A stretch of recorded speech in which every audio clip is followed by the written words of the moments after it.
ये जो आप देख रहे हैं, इस बच्चे का नाम है साजिब अली। सिर्फ 7 साल का था ये मासूम बच्चा।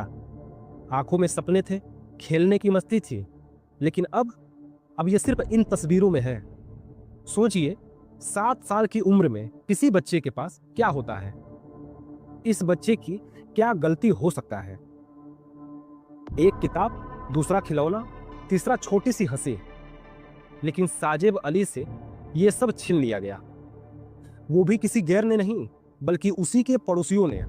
जी हाँ, ये घटना है उत्तर प्रदेश आजमगढ़ की।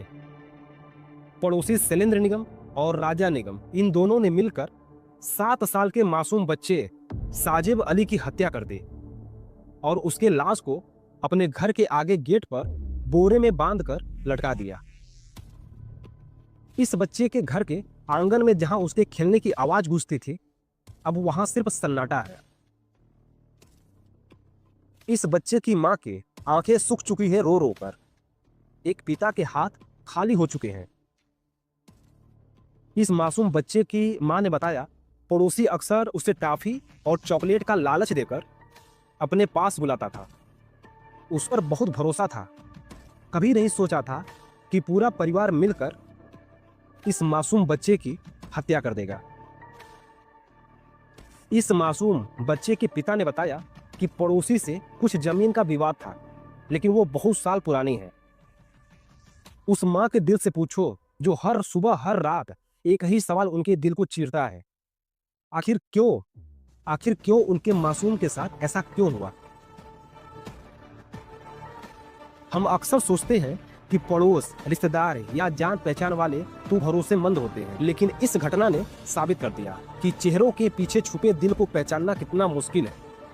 हालांकि ज्यादातर ऐसी पड़ोसी होते हैं जो अपने पड़ोसी बच्चे को अपना बच्चा समझते हैं, लेकिन इस बच्चे की हत्या किसी अनजाने ने नहीं की, बल्कि पड़ोसी शैलेंद्र निगम और राजा निगम, इन दोनों ने मिलकर की। दोस्तों, ये वही लोग हैं जिनके चेहरे रोज दिखते थे, जिनसे शायद दुआ सलाम भी होती होगी।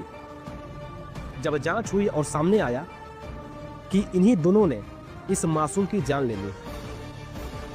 जब पुलिस ने इन दोनों आरोपियों को मुठभेड़ में घायल हालत में पकड़ा, तो उनके पास से 2 तमंचे और 3 जिंदा कारतूस मिले। मासूम बच्चे की परिवार का आरोप है कि इस साजिश में सिर्फ शैलेंद्र और राजा नहीं, बल्कि पूरा परिवार शामिल था। दोस्तों, ये सिर्फ हत्या नहीं है, ये इंसानियत के गले पर एक वार है। और सोचना यह है कि अगर पड़ोसी दुश्मन बन जाए तो हमारे बच्चों और हम किस पर भरोसा करें। यह घटना सिर्फ एक परिवार का दर्द नहीं है, पूरे समाज के लिए सवाल है। ये बच्चा अब लौट कर नहीं आएगा। उसकी हंसी अब सिर्फ तस्वीरों में कैद है। लेकिन ये सवाल हम सबको जगाता है, अगर पड़ोसी ही खून के प्यासे हो जाए तो इंसानियत किस पर टिकेगी? दोस्तों, पड़ोसी सिर्फ घर की दीवार के उस पार नहीं होता, बल्कि पड़ोसी ही हमारे बच्चों का पहला समाज होता है। जिन लोगों को बच्चों को बचपन में प्यार देना चाहिए, बच्चों का सहारा बनना चाहिए, लेकिन जब पड़ोसियों से ही खौफ बन जाए, तब हमारी इस समाज की जिम्मेदारी और बढ़ जाती है। इसलिए आज हम सब ये ठान लें, ना सिर्फ अपने बच्चों की, बल्कि पड़ोस के हर उस बच्चे की हिफाजत करेंगे, क्योंकि बच्चा सिर्फ अपने माँ बाप का नहीं होता, वो पूरे मोहल्ले और पूरे समाज के अमानत होता है।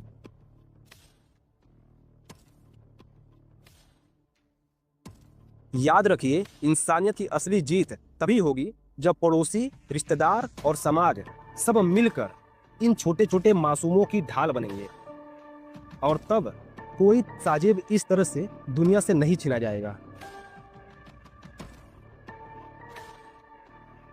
अब हमारा सवाल आप तमाम लोगों से है, क्या हम इतने अंधे हो चुके हैं कि पड़ोसियों के असली चेहरे भी हम पहचानना भूल गए?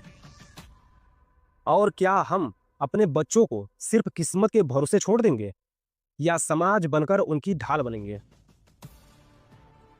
याद रखिए, इन मासूमों की और इंसानियत की असली जीत तभी होगी जब पड़ोसी और रिश्तेदार और पूरा समाज सब मिलकर इन मासूमों की ढाल बनेंगे,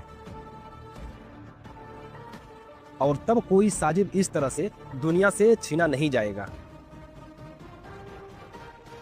इस वीडियो को ज़्यादा से ज़्यादा शेयर करें और अपनी राय जरूर दें।